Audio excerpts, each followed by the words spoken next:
The tree that remembers.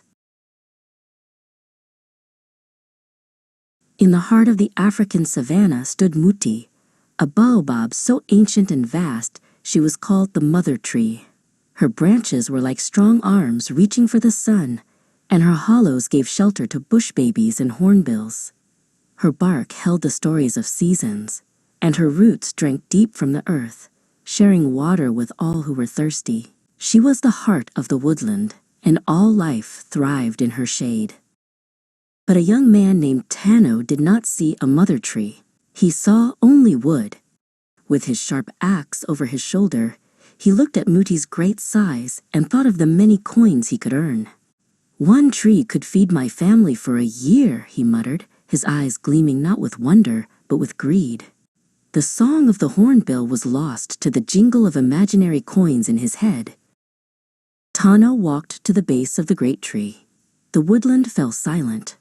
The air grew still. With a powerful cry, he swung his axe. Thwack! The blade bit deep into Muti's flesh, leaving a weeping gash in the ancient bark.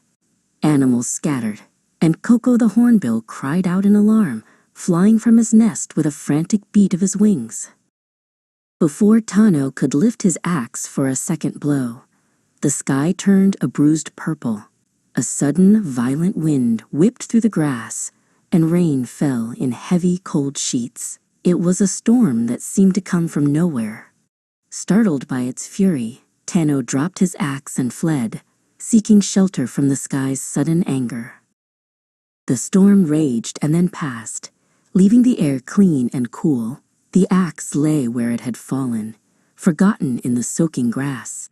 Day after day, the sun and the damp air worked on its blade, turning its sharp steel into a line of soft orange rust. The axe had forgotten its purpose. But Muti had not forgotten. The wound remained, a dark, sad mouth on her gray skin. Tano returned when the sun was bright again. He picked up his axe, but its edge was ruined. It could not cut a thing. Defeated, he slumped down at the base of the tree he had harmed.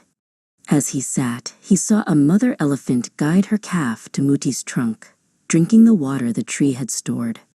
Above the scar he had made, a family of bush babies peeked out, their large eyes watching him.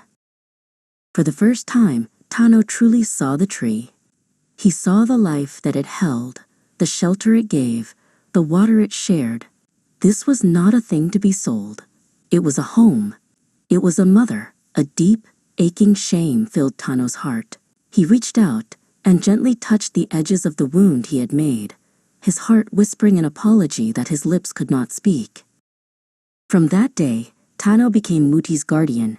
He cleared choking weeds from her roots and brought her water in the driest of seasons. He gathered her seeds and began to plant them, creating a small nursery of her children around her.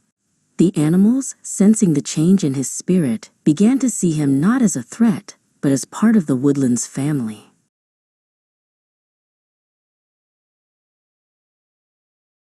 Many years passed. Tano's hair turned as white as the baobab's flower, and his back bent with age. The villagers no longer called him a woodcutter. They called him Tano the tree keeper. The scar on Muti had healed into a silvery line, a permanent reminder of her past, but she was now surrounded by a forest of her strong, growing children.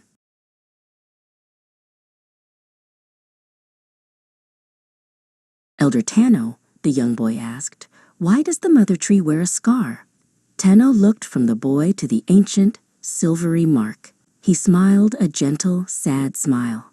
"Because a foolish young man forgot she was alive," he said softly. "I learned a great lesson from this mark. The axe forgets what it has done, but the tree that has been axed will always, always remember."